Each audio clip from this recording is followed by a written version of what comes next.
Good afternoon, and thank you for joining us for the news at noon. I'm Mark Hall. The surge continues after the Francis Scott Key Bridge collapsed this morning. Taking a live look at what is left standing, local, state, and federal officials held a news conference around 9:30 this morning. Officials say that the crash was an accident. 6 people are still missing. The search continues for them. 1 person was taken to the hospital. The cargo ship named Dolly hit the bridge. Right now, they believe the ship lost power, which led to the ship hitting the bridge. We have team coverage today. DC News Now's Dave Laval has more on the recovery efforts. But let's head out to DC News Now's Randy Bass. Randy, what can you tell us? Yeah, Mark, again, those search and rescue operations still very much underway here in Dundalk near the port of Baltimore. We are very close right now to the emergency perimeter set up here right by the Key Bridge. I want to give you a look at some video that was shot earlier today, just giving you a full picture of what we're seeing here on the ground right now. Again, at least 6 people still unaccounted for right now. That cargo ship, the Dolly, hit the Key Bridge around 1:30 this morning here near the port, sending cars and people plunging into the cold Patapsco River below. Some of them rescued earlier this morning. 1 of them is in the hospital. Another refused treatment. Again, the search for at least 6 people still underway right now. Officials say lives were saved here today after someone made a mayday call and stopped more traffic from coming over this bridge. Every day, officials say about 35,000 cars travel over the bridge, and even more use the neighboring 895 tunnel. This is something, of course, we're going to be talking about for years and even generations to come. We've never seen anything quite like this here. I talked to Baltimore Mayor Brandon Scott, and he says today's focus is on the human toll of this tragedy. What does this mean for Baltimore? Well, listen, Baltimore is a strong, resilient city. We can't be broken. We will be able to rebuild, but right now our focus is on the preservation of life, and that's our only focus right now. Just a devastating toll already, and that toll still yet to be fully realized at this point. We are awaiting updates from both the National Transportation Safety Board and President Biden. We are expecting to hear from the president here in the next couple of minutes. The NTSB set to give us an update here on the ground around 1 o'clock. We'll stay here. We'll bring you continuing updates as this story develops. Live in Baltimore, I'm Randy Bass, DC News Now. All right, Randy, thank you. Let's head out to Dave Laval on rescue efforts. Dave, what can you tell us?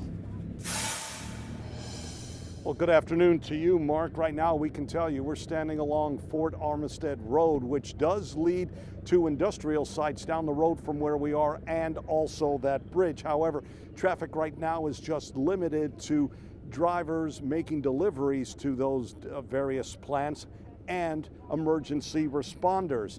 That's it. We've got some video we want to show you, some from earlier today involving search and rescue operations. Among the agencies involved, Prince George's County Police, which has sent 9 divers and 2 rescue boats here. They are joining various local, state, and federal agencies that are involved with the search and rescue operations.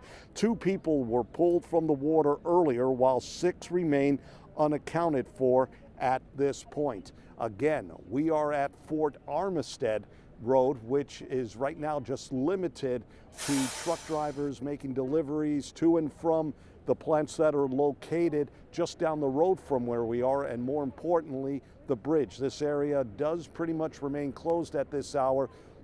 Pay attention to all the alternate routes.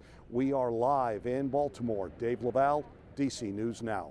All right, Dave, thank you. And new this afternoon, we're learning more about the ownership of that ship, Dolly.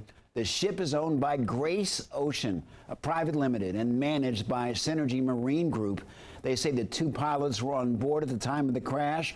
All 22 crew members and both pilots have been accounted for, and no one was injured. And they also report no pollution of any kind. That ship had a capacity of 10,000 units, but was only carrying roughly 4,600 units at the time of the crash. We know the ship was headed to Colombo, which is the capital port of Sri Lanka. And people in the area now coping with the loss, leaving many shocked. And we spoke with folks today about what happened. We heard the boom. And then when we heard the boom, I get a text message like, did you realize the bridge just got hit? And I'm like, no. Get up and look, and when you come outside, you see just police everywhere. My heart goes out to these families that disaffected. It's going to be a total slowdown here. A total slowdown. And we are going to continue to follow this story both on air and online all afternoon. For the most updated information, you can visit dcnewsnow.com. President Biden expected to speak sometime this afternoon about the bridge collapse, and also the NTSB will also hold a news conference a little bit later on as well. And we will bring both of those to you when they begin.